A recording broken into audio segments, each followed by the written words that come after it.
نو موږ خصوصي قبایل تاریخ پروت دی، تاریخ معلوم دی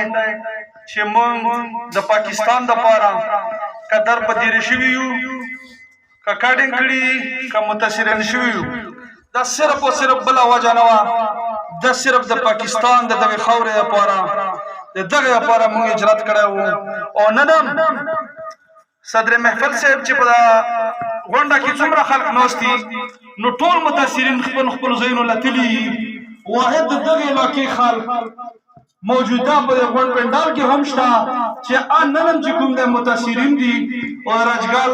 تاسو به نامه اورېدلي مې وي، تاسو په نوټس کې به مې چې چونکې کوکخیل قوم چې کوم دی هغه نن هم په خپله علاقه باندې بند دی. اوس نیوز راغلي دي چې نامې او لیسټونه تیار شوي چې چا په لیسټ کې نامه وي هغه به تللی شي، چې چا په لیسټ کې نامه نه وي نو هغه به نه شي تللی. نو زه د سټیج نه او د پروګرام په وساطت تاسو مشرانو نه هم یو ډیمانډ کوو چې د علاقې د غریب ولس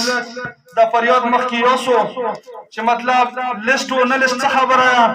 چې یو ملک شناختي کارډ شهري له ورکړي، به زه ښیم چې دسره شناختي کارډ وي او هغې علاقې وي. پکار دی چې هر سړی هغې علاقې له اجازت ورکړي. باقاعده چې کم ویریفیکیشن دی، څنګه بلال صاحب خبره وکړه چې زموږ بهترین انټیلیجنس دی، نو انشاءالله هر سړی معلوم دی په علاقه کې، هر سړي کردار هم معلوم دی. بالکل چې کم مجرم وي ملزم وي موږ ته په نښه کو انشاءالله تعالی موږ به هغه ادارو له حواله کوو، موږ به صفا کوو، ځکه چې موږ نه غواړو چې موږ کې یو هم داسې تخریبکاره وي چې هغه د دې ملک د دې خاورې د علاقې دپاره فساد سبب جوړ شي. او زه بخښنه هم غواړم چونکې زموږ داسې پیر صاحب چې کوم دی شیخ ته داسې څه انفارمیشن موږ سره هم نه شیر کړي چې مطلب د بهر نه به مشران راځي، چونکې د وس مطابق شیخ خپل پروګرام کړی دی، موږ یې اپریشیټ کوو. خو آینده لپاره زه د ټیم ته یم چې کوم دا پروګرام یې ارګنایز کړی دی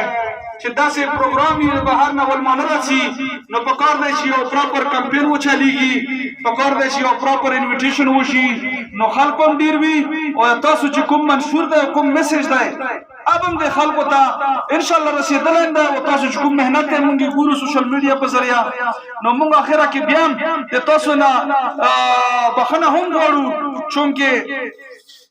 خلک هم هغسې په هغه باندې ګڼ تعداد باندې نه شامل شوي، د هغې څه وجوهات هم شته.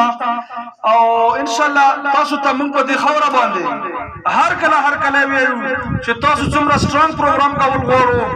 انشاءالله نیکسټ ټایم به بیا سره کیږو. دلته بار موږ سره هیډکواټر دی 143 وینګ هم پکې پاتې کېږي. پکار دی چې دوی پکې شرکت کړی وای، ځکه چې دا د پاکستان خبره ده، دا د دې خاورې خبره ده، دا د امن او امان او ترقۍ خبره ده. د دغې نه علاوه موږ سره لوکل چې کوم تاڼه یاري مسجد د سیچو پکې شرکت کړی وای، ځکه چې دا پروګرام د سیکیورټي فورسز او د پاکستان د خاورې دی. نو زه امید لرم چې انشاءالله تاسو به دا پروګرام مخکې وړاندې وړو، او چې کومه پورې